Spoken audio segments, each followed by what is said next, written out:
எல்லாருக்கும் வணக்கம். எல்லோரும் நல்லா இருக்கீங்களா? மார்னிங்கே ஒரு வீடியோ உங்களுக்கு அனுப்பினேன். இந்த வீடியோ பார்த்துருந்தீங்கன்னா இன்றைக்கி என்ன லெசன்ஸை பற்றி நம்ம பேச போகிறோம் அப்படிங்கிறது உங்களுக்கு தெரிஞ்சிருக்கும். அந்த வீடியோவில் மேலும் நல்லாவே எக்ஸ்ப்ளனேஷன் இருந்துச்சு. அதை நீங்கள் புரிஞ்சுக்கிட்டு இருந்திருப்பீங்கன்னு நினைக்கிறேன். ஆனால் யாரும் ஒன்றும் ஆன்சர் எழுதின மாதிரி தெரியல. அதுவே நல்லா தான் இருந்துச்சு, நல்ல வீடியோ. அதனால தான் அந்த வீடியோவோட நீங்கள் முடிச்சிடலாம் அப்படின்னு பார்த்தேன். நீங்கள் ஆனால் யாரும் ஒருத்தர் ஆன்சர் பண்ணாத மாதிரி இருக்கவும் தான் இந்த வீடியோ நம்ம கொடுக்குறப்போ. நம்ம காலையிலே அந்த வீடியோவிலே சொல்லியிருப்பேன், நம்ம இப்போ ஏசெக்சுவல் ரீப்ரொடக்ஷன் தான் நம்ம பார்த்துக்கிட்டு இருக்கோம். ஏசெக்சுவல் ரீப்ரொடக்ஷனில் இன்றைக்கி நம்ம பார்க்கக்கூடிய தலைப்பு அப்படின்னு பார்த்தோம்னா, டைட்டில் என்னன்னு பார்த்தோன்னா ஃப்ராக்மெண்டேஷன், அப்போலைசிஸ், ரீஜெனரேஷன் அப்படிங்கிற மூணு கொஸ்டின்ஸ் தான் பார்க்க போகிறோம். இதில் ஃப்ராக்மெண்டேஷன், அப்போலைசிஸ் இதெல்லாம் 2 மார்க் 3 மார்க்ஸ்லையும், ரீஜெனரேஷன் அண்ட் இட்ஸ் டைப்ஸை 5 மார்க் கொஸ்டின்ஸ்லையும் நம்ம இப்போ பார்க்க போகிறோம். சரியா? இப்போ நான் லெசன்குள்ளார டாபிக்குள்ளார போகிறேன். நம்ம பைனரி ஃபிஷன் அப்படின்னாவே இந்த parent body divide into 2 half and each half develop into young individuals அப்படின்னு நம்ம பார்த்தோம். அதே போல் மல்டிபிள் ஃபிஷன் அப்படின்னு நம்ம பார்த்தோம்னா, இந்த பேரண்ட் பாடி divide into many identical daughter individuals அப்படின்னு நம்ம பார்த்தோம். இந்த மாதிரி ஒன்றுமே நம்ம பார்த்துட்டு இருக்கோம். இதில் fragmentation the same times, fragmentation is same type, வேறு புதுசெல்லாம் ஒன்றும் கிடையாது. இங்கேவும் திரும்ப அதே பாயிண்ட்ஸ் தான் வரேன். ஒரு 2 மார்க்கு கொஞ்சம் தெளிவாக ஞாபகம் வச்சுக்கணும், கொஞ்சம் ஈஸியான கொஸ்டின் கூட. The parent body divides into many fragments. The parent body divides into many fragments. Or இன்னொரு வார்த்தையில் சொல்லலாம், the parent body breaks into many fragments. The parent body breaks into fragment. Each fragment develops into new individual. Each fragment develops into new individual. The parent body break into fragment.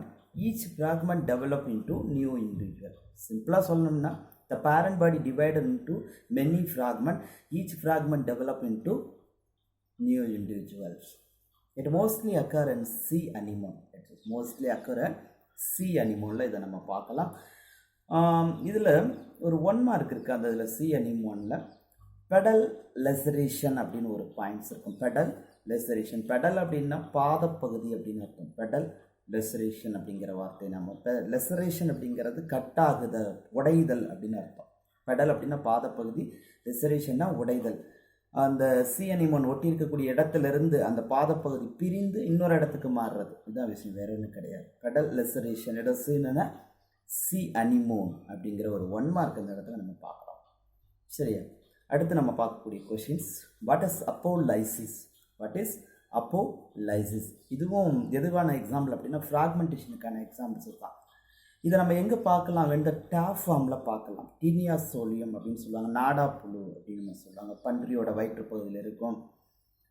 இப்போ அந்த பன்றி இறைச்சியை சரியாக வேக வைக்க அதை சாப்பிடும் பொழுது நம்ம உடம்புக்குள்ளே போகும். இதெல்லாம் நீங்கள் கேள்விப்பட்டிருப்பீங்க இல்லையா? அந்த குடல் பகுதியிலே ஒட்டி காணப்படக்கூடியது நாடா புழு. அதை தான் நம்ம டேப் ஃபார்ம் அப்படிங்கிற அல்ல டீனியா சோலியம் அப்படின்னு நம்ம சொல்லுவோம். இந்த டேப் ஃபார்ம், அந்த டேப் ஃபார்ம் பார்த்தீங்கன்னா நல்ல நீளமாக இருக்கும். நாடா அப்படின்னாவே இந்த கட்டில் பட்டையாக இருக்கிறது மாதிரி ரொம்ப நீளமாக இருக்கும். அதை நம்ம 3 பகுதிகளாக பிரிக்கலாம். மெச்சூர்டு, அன்மெச்சூர்டு, முன்முனை அப்படின்னு நம்ம 3 பகுதியாக பிரிக்கலாம். அதுதான் நம்ம ஸ்ட்ரோபிலா அப்படின்னு சொல்லுவோம். இங்கே நம்ம பார்க்குறோம், இந்த டேப் ஃபார்மில் எந்த பகுதிகள்லாம் கட்டாயி புது உயிரினங்களை தோற்றுவிக்குது, எந்த பகுதி கட்டாயி புது உயிரினங்களை தோற்றுவிக்குது அப்படிங்கிறத தான் பார்க்க போகிறோம். இந்த டேப் ஃபார்ம், இந்த கிராவிட் ப்ரோக்ளாட்டிட்ஸ், அந்த gravid proglottids are the oldest, ரொம்ப கீழே ரொம்ப பெருசாக இருக்கும். Gravid proglottids are the oldest. எங்கே இருக்குன்னா at the posterior end of the strobila, at the posterior end of the strobila. அப்படின்னு சொல்கிறோம். இந்த gravid proglottids are regularly cut off, கொஞ்சம் ஒன்றா உடஞ்சி வரலாம். Either single or in a group. எந்த இடத்துல? ஃப்ரம் போஸ்டீரியர் எண்டில். By this process is called apolysis. இப்போ அப்போலைசிஸ் அப்படிங்கிறதுக்கு சிம்பிளாக ஒரே வார்த்தையில் சொல்லலாம்.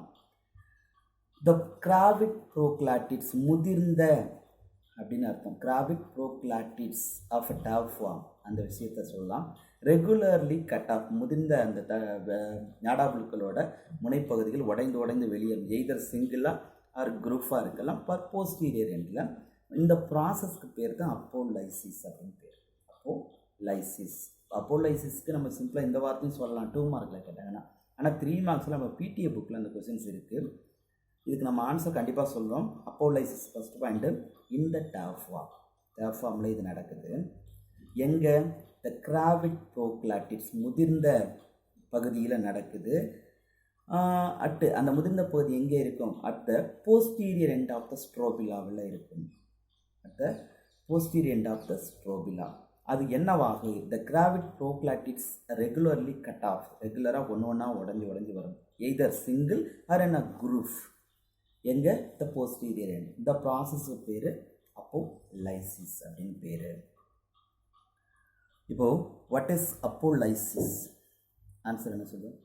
In the tau form, the gravic proclatids are the oldest. எங்கே இருக்குது? At the posterior end of the strobila. The posterior end of the strobila. இது என்னவாகும்? The gravic proclatids are regularly cut off. ரெகுலராக உடஞ்சிக்கிட்டே இருக்க முடியுது. இது எல்லாமே எய்தர் சிங்கிள் ஆர் என்ன group. This process is known as apolysis. Okay, இப்போ நம்ம அடுத்த கொஸ்டின் போயிடலாம். What is regeneration? Regrowth in the injured region. Regrowth in the injured region. இந்த இடத்துல எனக்கு காயம் ஏற்பட்டு போயிடுச்சு, தசையெல்லாம் பிச்சு போயிடுச்சு, திரும்ப எனக்கு குணமாகுது. இதுக்கு பேர் என்னது? ரீஜெனரேஷன். நான் நகத்தை அப்பப்போ கட் பண்ணிக்கிட்டே இருக்கேன், ஆனாலும் திரும்ப அது என்னவாகிக்கிட்டே இருக்குது? வளர்ந்துக்கிட்டே இருக்குது. அதுக்கு பேர் தான் ரீஜெனரேஷன். நம்ம இதில் ஹேர் கட் பண்ணிக்கிட்டே இருக்கோம். இந்த ஹேரே இங்கே இல்லை, இங்கே ஒன்றே ஹேர் கட் பண்ணுங்க போயிடாது. ஆனாலும் இந்த ஹேர் என்னவாகிக்கிட்டே இருக்குது? வளர்ந்துக்கிட்டே இருக்குது. அதுதான் சொல்கிறார் ரீஜெனரேஷன் அப்படிங்கிறது. Regrowth in the injured region. சிதைந்து போன பகுதி மீண்டும் உருவாகுதல். சிதைந்து போன பகுதி மீண்டும் உருவாகுதல் அப்படிங்கிறது தான் இப்போ நம்ம அந்த இடத்துல சொல்கிறது. Regrowth in the injured region. First studied. இதை எந்த ஆர்கானிசத்தில் முதல்ல கண்டுபிடிச்சாங்க அப்படின்னா hydra. First studied in hydra by Abraham Trembley அப்படிங்கிறவர் இன் 1740 இதை கண்டுபிடிக்கிறார். பை அப்ரஹாம் ட்ரம்ப்லி அப்படிங்கிறவர். They are 2 type, morphallaxis and second one epimorphosis. Morphallaxis and second one epimorphosis அப்படின்னு நம்ம சொல்கிறோம். த ஃபஸ்ட் ஒன்னை நம்ம பார்ப்போம். மார்போலாக்சிஸ் அப்படிங்கிறது the whole body grow from a small fragment. சின்ன ஃப்ராக்மெண்ட்லேருந்து முழு உயிரினமும் உருவாகும். இப்போ என் கையை மட்டும் வெட்டி துண்டாக போட்டேன்னா என்னுடைய முழு உடல் அமைப்பும் உருவாகும். அந்த உயிரினத்துக்கு அந்த மாதிரி தான். அதுதான் சொல்கிறான். the whole body grow from a small fragment. ஒரு சின்ன துணுக்கு இருந்தால் போதும், அந்த உடம்பை மீண்டும் அப்படியே உருவாக்கிடலாம். அதுக்கு பேர் தான் என்னது? Morphallaxis. Example hydra and planaria. The second one epimarbosis, the replacement of lost body part. எந்த உறுப்பு போயிடுச்சோ அந்த ஒரு உறுப்பை மட்டும்தான் டெவலப் பண்ண முடியும். எக்ஸாம்பிள் நம்ம பள்ளியிலேருந்து வால் கட் பண்ணிட்டா திரும்ப வால் வளரும். அந்த மாதிரி அதே போல் நெகம் கட் பண்ணிட்டா, இதுதான் சொல்கிறார் ரீப்ளேஸ்மெண்ட் ஆஃப் லாஸ்ட் பார்ட். எந்த பகுதி போணுச்சோ இந்த நெகம் மட்டும் வளரும். அதுக்காக கையை வெட்டி போட்டு கை வருமா சார் கேட்கக்கூடாது. நமக்கு அந்த பவர் கிடையாது, ரீஜெனரேஷன் பவர் கிடையாது. ஆனால் லிசர்டில் நமக்கு அந்த பவர் இருக்குது. இந்த எபிமார்பஸ்னால் என்ன சொல்கிறோம்? The replacement of lost body part அப்படின்னு சொல்லுவோம். It is 2 type. ஒன்று reparative and restorative. Reparative and restorative. Reparative and restorative அப்படின்னு சொல்லுவோம். ரிப்பேரட்டிவ் அப்படிங்கிறது regeneration only certain damaged tissue. குறிப்பிட்ட பகுதி மட்டும்தான், டேமேஜ்டு டிஷ்யூ மட்டும்தான் டெவலப் ஆகும். Only certain tissue. ரீஸ்டோரேட்டிவ் அப்படிங்கிற several body part can develop, சில பாடி பார்ட்டில் உருவாக்க முடியும், அதுதான் restorative. Example starfish and lizard, இதெல்லாம் ஒரு குறிப்பிட்ட பகுதி மட்டும்தான் உருவாகும், எல்லாமே உருவாகும். அப்போ நமக்குள்ள செவரல் பார்ட் பார்த்தா ஹேரு, நெயிலு, இந்த மாதிரி பகுதிகள் மட்டும்தான் உருவாகும், எல்லா பகுதியும் அந்த மாதிரி ஆகாது. ஆனால் மேலே சொல்கிறான் ஒன்லி ஷர்ட்டின் டேமேஜ் டிஷ்யூ மட்டும்தான், இதில் ரிப்பேரட்டிவில். ஸோ அதுதான் இந்த இடத்துல எக்ஸ்பிளைன். இப்போ what is regeneration? Regrowth in the injured region. First study ஹைட்ராவில் யார்? Abraham Trembley. எப்போ? 1740. எத்தனை டைப்பு? 2 டைப்ஸ். என்னென்ன? மார்போலாக்சிஸ், எபிமார்போசிஸ். மார்போலாக்சிஸ் the whole body grow from a small fragment. Example hydra planarius. Epimorphosis is the replacement of last part. It's 2 type. Reparative, restorative. Reparative அப்படிங்கிற regeneration only certain tissue. Restorative அப்படிங்கிற several body part.